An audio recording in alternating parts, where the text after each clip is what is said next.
E esse está sendo mesmo o mês dos espinosaurídeos. Seja bem-vindo ao Dino Arquivo. Eu sou o Tony e hoje a gente vai fazer a revisão de uma figura que está causando uma certa polêmica entre os colecionadores. É o Sinopliosaurus da PNSO.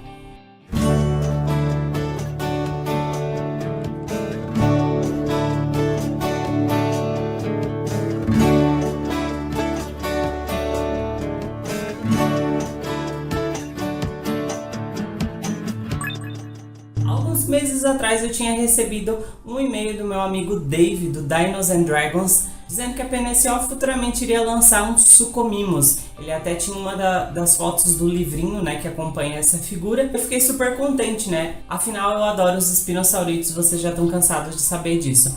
Só que, no entanto, a PNSO não lançou um Suchomimus. Ela decidiu ser um pouco mais patriota, como ela está sendo ultimamente, e lançando dinossauros que são da China, né? Então eles optaram por lançar o Sinopliosauro, né, o Chongzhou. Isso é uma coisa que eu achei um pouco irreverente da parte da PNSO, porque quase não existe material científico dessa espécie. Tudo que foi encontrado a respeito desse animal foi apenas um dente. Não é ruim que a PNSO seja patriota, mas você lançar uma figura de um animal que não se tem esqueleto, que não se tem material científico suficientemente para ser analisado, é uma coisa meio errônea, né? Porque para fazer essa figura aqui, na verdade eles precisaram usar partes de outros dinossauros, né? Como por exemplo o Baryonyx, o Suchomimus, o Ichthyovenator, que eu também fiz um review recentemente, do da Mattel. Então foi um pouco despeito da PNSO fazer isso, que eles poderiam ter lançado um Suchomimus, né? Teria sido legal. Só que a PNSO tá meio que caminhando para esse lado de ficar apenas com os dinossauros da China, né? Nos últimos meses a PNSO só lançou figuras de dinossauros chineses. Então, como eles estão seguindo esse rumo, né, no novo nicho de mercado deles, eles estão deixando meio que de lado outros tipos de figura. Por exemplo, no começo a PNSO lançava muitas figuras de dinossauros de vários lugares do mundo, né? A gente teve Tiranossauro, Triceratops, a gente teve Lambeosaurus, a gente teve Allosaurus, a gente teve o controverso Nanotyrannos, né? Que foi outra coisa que a PNSO fez que desagradou muita gente. Como eu acabei de dizer para vocês, eu não tenho muito material científico desse dinossauro por ter sido encontrado apenas um dente dele, né? Então só existe um único artigo científico que faz uma descrição do holótipo dele baseado no dente, ou seja, pelo tamanho do dente, comprimento do dente, formato do dente, eles conseguiram discernir qual animal seria, mas não existe nenhuma prova científica de que ele realmente se pareça com isso, de que as vértebras dele sejam dessa posição, enfim, os vários fatores que levam a gente a entender como um dinossauro é. Nesse caso eu não vou ter muitas referências científicas para citar para vocês, mas eu vou usar os dados que a gente já conhece, que eu falei no vídeo do Era Uma Vez 13 Espinossauros, que são as características que fazem dos espinosaurídeos quem eles são, né? E é com base nisso que eu vou analisar essa figura, né? Para ver se ele possui todas essas características espinosaurídeas. Então, bora pro review. Muito bem, e aqui vem ele, o Sinopliosaurus da PNSO. Uma figura totalmente genérica, né? Como eu falei para vocês, a PNSO optou por, ao invés de fazer um Suchomimus, né, trazer esse animal, que na verdade é uma montagem com outros animais, né? Não foi muito legal da sua parte, né, PNSO? Que vergonha, hein? Que papelão! Vamos soltar a fera, então.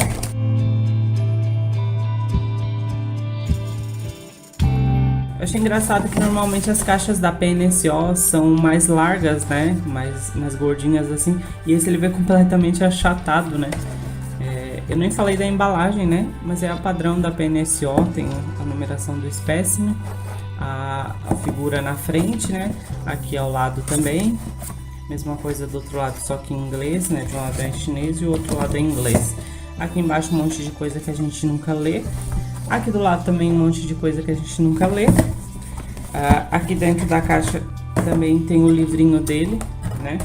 E aqui tem um pôster. Vamos analisar essas coisas antes, né? Deixa eu ver o pôster dele como... Ah, que sem graça.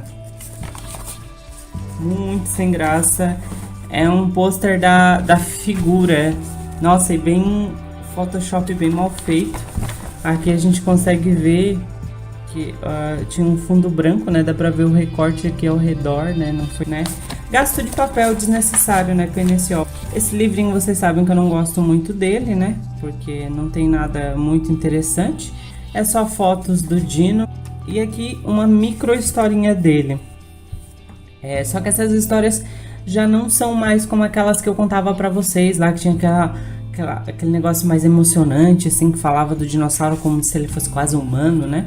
É só uma historinha boba, né? Ó, que engraçado. Essa era a imagem que o Dave tinha me mandado por e-mail. Desperdício de papel, esse livrinho aqui pra mim também.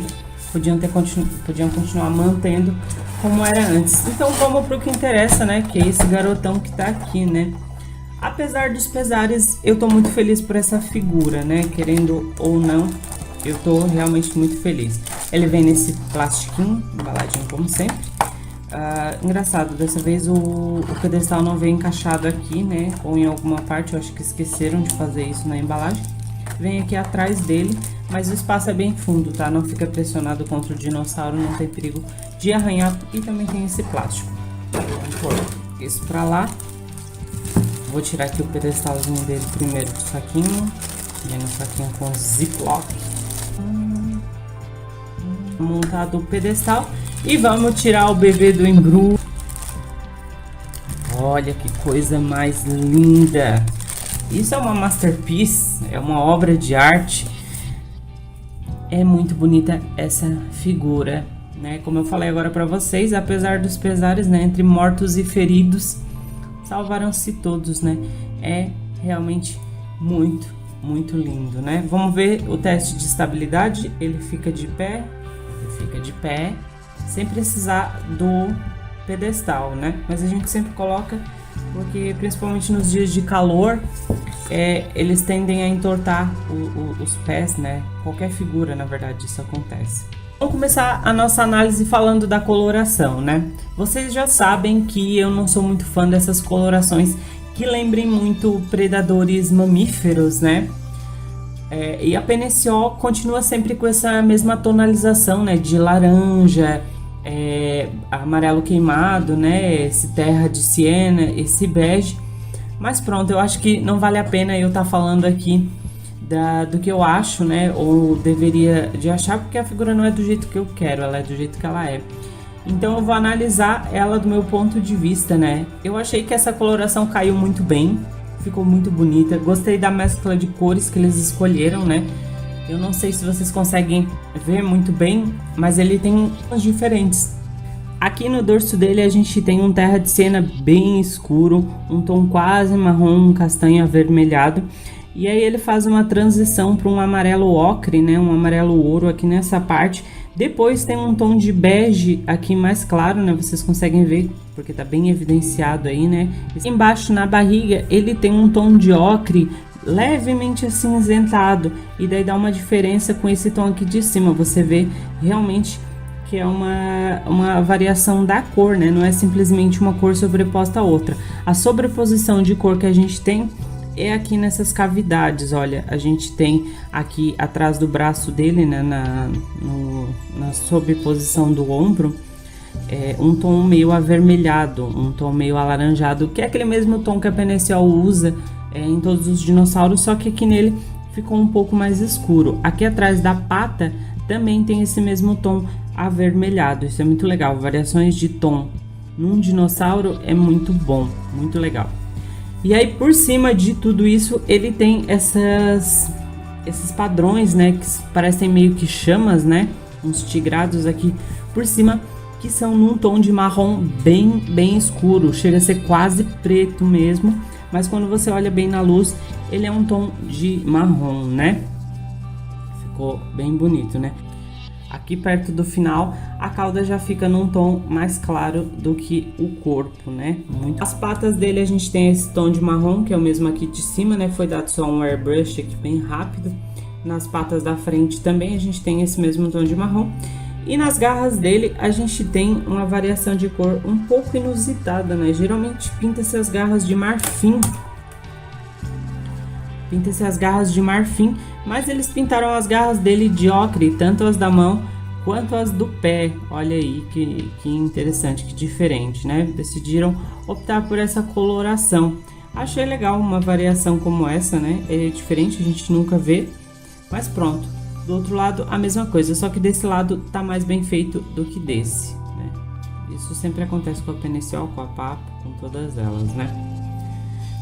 Aqui na cabeça dele a gente tem o mesmo marrom aqui de cima, esse marrom escuro, né, que faz aqui o focinho dele, mas a gente tem uma borrifada aqui de airbrush do tom ocre, aquele mais claro, e aqui em cima eles colocaram um amarelo ouro, né, na crista sagital dele, tem um tom de amarelo ouro, né, e atrás da cabeça ele tem aquele mesmo marrom avermelhado que eles passaram aqui, né?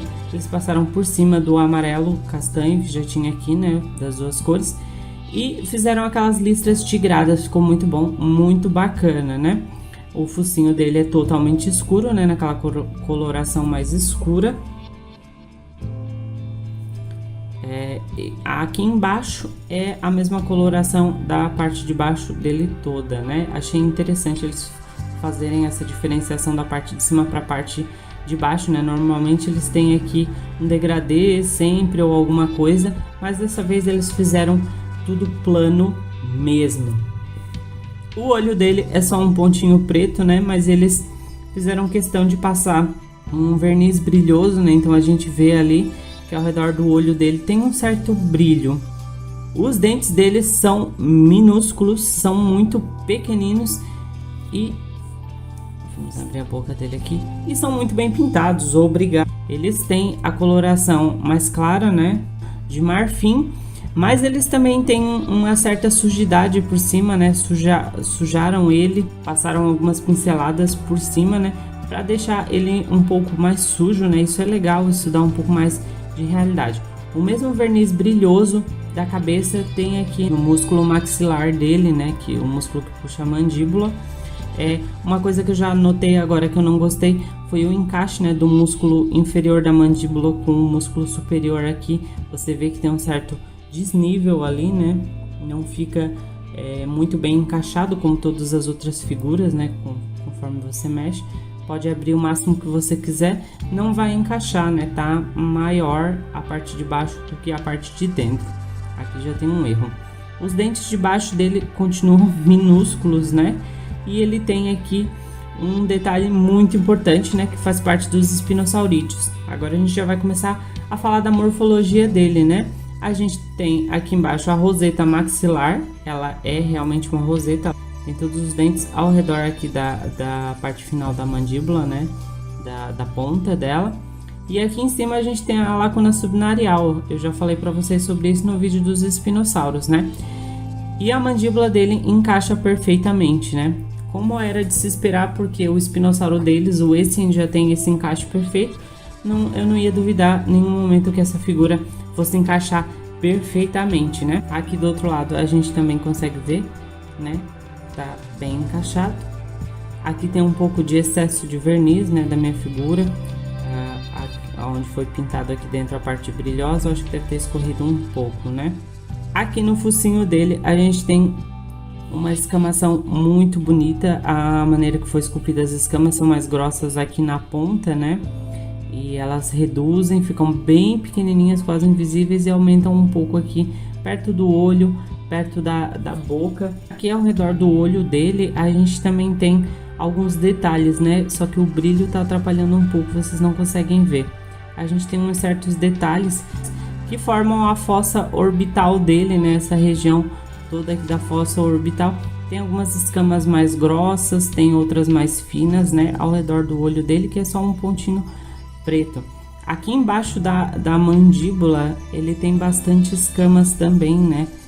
Umas escamas bem diferenciadas aqui na ponta, elas são bem minúsculas, quase não dá para se ver. E mais aqui para trás, elas são um pouco mais grossas, né?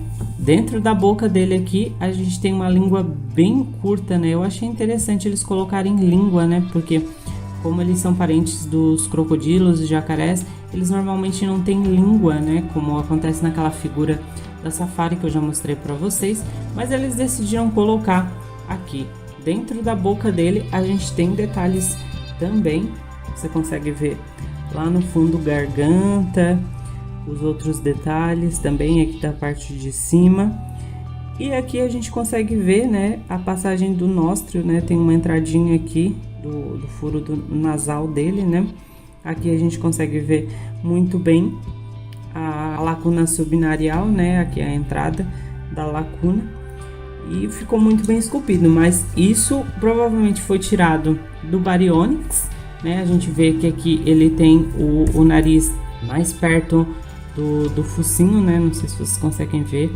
Ele tem o nariz aqui mais próximo do focinho, né, diferente do espinossauro que tem o nariz aqui na parte superior. Então provavelmente a cabeça dele foi toda adaptada ou do Suchomimus ou do Baryonyx, né, são os dois da mesma família Baryonychina, então pronto, né. Eles adicionaram essa parte aqui em cima das costas, né, eles colocaram algumas protuberâncias, né, algumas serrilhas, para dar aquela impressão, né, de espinosaurídeo, né, você fala de vértebras, de espinhas. O pescoço dele tá achatado e tá largo na base, isso é uma coisa correta. Eu falei para vocês da diferenciação de vértebras que a gente tem da parte superior para a parte inferior, que também ocorre na cauda, né, essa musculatura do pescoço, né, para manter ele inclinado para cima, ela é mais forte. Aqui no braço a gente tem a parte superior do membro anterior, né, que é como se fosse o ombro dele, né, bem musculoso. Baryonyx, principalmente, né, os Suchomimus, o Ichthyovenator, eles possuem esses membros anteriores extremamente musculosos para ajudar a agarrar a presa, né, principalmente porque são peixes, são animais escorregadios, e então eles têm essa parte dos membros anteriores extremamente forte. Ele tem aqui duas garras longas, né? A gente sabe que o Baryonyx tem uma mais longa, uma média e uma pequena. Ele tem as duas mais longas, então ele tem um braço mais próximo de um Suchomimus e de um espinossauro, né? No caso das garras, lembra muito. Se ele tivesse uma só um pouco maior, né? Seria mais um Baryonyx, né? Mas eles quiseram fazer assim com as duas garras, né? E já que a gente está olhando ele por baixo, eu gostaria de fazer um comentário sobre a parte inferior dele. Aqui, por exemplo, eles decidiram fazer uma pele escamosa, rugosa, né? Achei interessante a escolha, né, deles, porém eu acho que eles deveriam ter trabalhado a mesma barriga que eles fizeram no Spinosaurus, né? Esse, né, para mostrar para vocês, a parte do pescoço dele tá parecida, né? Tem bastante rugas, mas falta essas placas osteodérmicas, né, que formam esse escudo para proteger a barriga do dinossauro, como o escudo dos crocodilos, né? Como são da mesma espécie, eu acho que seria interessante eles terem colocado esse detalhe aqui. Teria sido bem válido e bem bacana, mas eles optaram por não fazer, né, por fazer um modelo diferente, né? Às vezes para variar um pouco as figuras. Continuando, a gente tem aqui no braço dele, né, as escamas bem grossas, dá para perceber bem uns detalhes de escama aqui que são mais grossinhas, né, e sobem por cima da garra. E no restante do corpo a gente tem aquelas escamas bem pequenas que a Penecial tá fazendo agora, que eu gosto bastante, né, que são escamas numa escala muito melhor, né, elas são bem pequenas, elas lembram bastante, assim, as escamas do gamba, né, como eu já falei para vocês. Ele tem aqui aqueles pontos dérmicos, né, são osteodermes também, né, que fazem parte da escamatura dele. E a perna continua a mesma escama igual, não tem nenhuma variação, não tem nenhum escudo aqui em cima, né, pronto. Ele tem dobra de pele. A pata dele tá muito bem esculpida, tá muito bonita, mas eu senti falta dessas escamas que ele tem aqui no braço, né, que são mais grossas. Eu senti falta dessas escamas aqui na pata, né, eu acho que ficaria bem bonito umas escamas bem grossas aqui em cima do dedo dele, né, para fazer essa proteção. O pé tá bem bacana para ele, né, tá numa escala bem boa, né. E pronto, aí a gente chega aqui nessa parte do quadril, que eu achei a parte mais interessante desses Sinopleosaurus, né?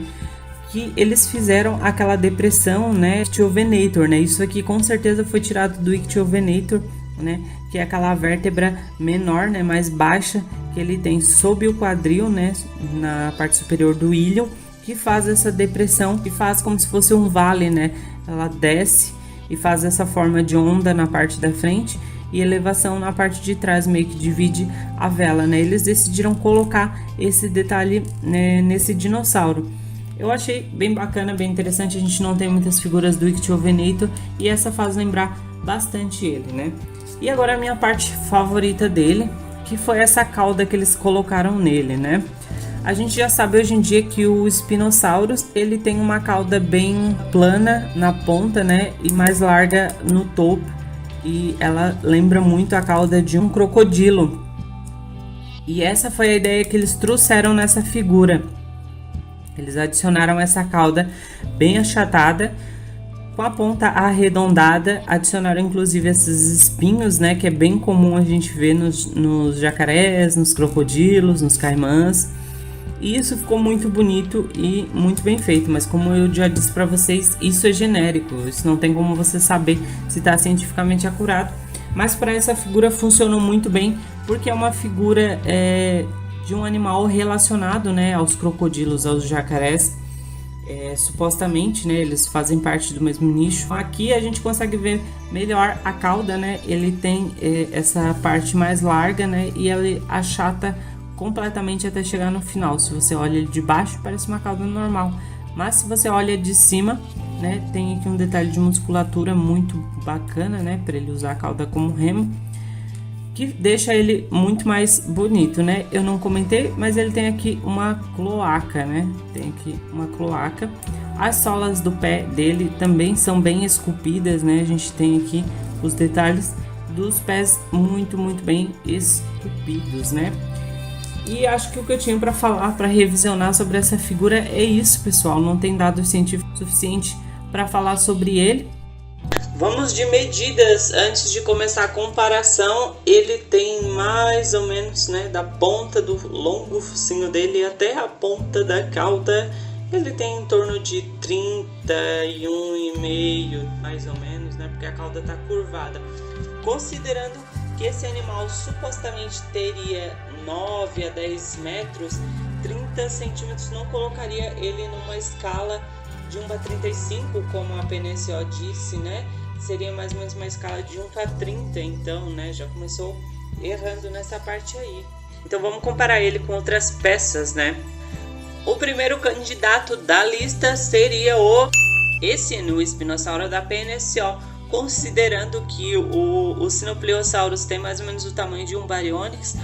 Supostamente o Spinosaurus tinha que ser maior do que ele, né? A escala do Espinossauro fica um pouco errada, colocando os dois juntos assim, né, um do lado do outro. Eles têm praticamente o mesmo comprimento, a cauda inclusive é envergada para o mesmo lado, né? O corpo deles é rechonchudo da mesma forma, então estaria completamente fora de escala dentro do próprio universo da PNSO, né? Para outra comparação, eu trago aqui o Baryonyx da Collecta. Essa não é a versão Deluxe, é a versão padrão. E olha que curioso como o esquema de cores deles bate muito parecido, né? Eles ficam com as cores muito similares nessa variação de cor. Eu até achei interessante que a PNSO usou uma cor similar à da Collecta, e não foi só a PNSO que usou essa coloração similar, também foi usada pela Safari, essa variação de castanho avermelhado, de marrom, né? Eu acredito que todas elas optaram por copiar da Collecta, né? A Collecta lançou o Baryonyx primeiro, né? Ele é a versão de 2018 e 2019, né? Depois ele teve uma versão Deluxe, e as duas marcas se aproveitaram disso, né?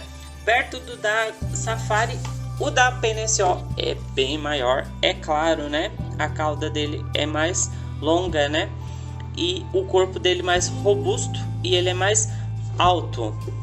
Para continuar a nossa comparação, eu trago alguém que eu já trouxe recentemente num vídeo, né? O nosso querido caçador de peixes, o Ichthyovenator da Collecta. Claro que o da PNSO é muito maior do que o Ichthyovenator, né? Mas eu achei interessante trazer o Ichthyovenator, né? Justamente por causa dessa questão da vela aqui, né? Da redução que ele tem aqui, fazendo esse vão, que foi a mesma coisa que foi incrementado no Sinopleosaurus, né? Você roubou, a gente sabe que você roubou. Para uma última comparação, eu trago aqui para vocês o poderoso Gamba, o inimigo número 1 do Espinossauro, supostamente, né? E uma das figuras que eu acho mais bonitas da PNSO e mais bem feitas, né? Assim, junto com os Uxentiranos. E em questão de escala, eles ficam completamente errados, né? Porque o Gamba supostamente é para ser muito, muito maior do que um Sinopliosaurus, né? Mas é claro que eles não viveram juntos, né? São de lugares diferentes. Mas se você levar a escala em consideração, tá errado, não tá certo. E olhando assim a gente consegue ver, né, a variação da coloração também, né? O Gamba puxa para um esverdeado, que foi uma coisa que eu gostei muito que fizeram com ele, né? Não puxaram para aquele tom de bege, amarelo queimado. Ele puxa mais para um tom de verde. E aqui a gente consegue ver que o Sinopliosaurus ele tem uma coloração mais puxada para o vermelho e pro laranja. O Gamba não quer ficar de pé. Por hoje é só, Dino amigo. Espero que vocês tenham gostado desse vídeo um pouco complexo de se fazer por falta de material científico para analisar. Não se esqueça de se inscrever, deixar aquele like amigo como sempre, né? Apertar no sininho para não perder os próximos vídeos. Participar do nosso sorteio, tá aqui na caixa novinho esperando para ir para sua casa. Essa figura linda do Anthony da PNSO, só aguardando para ir para sua casa totalmente de graça. Participe do nosso sorteio. E por hoje é só, dinossauros existem. E eu te vejo no próximo vídeo. Tchau!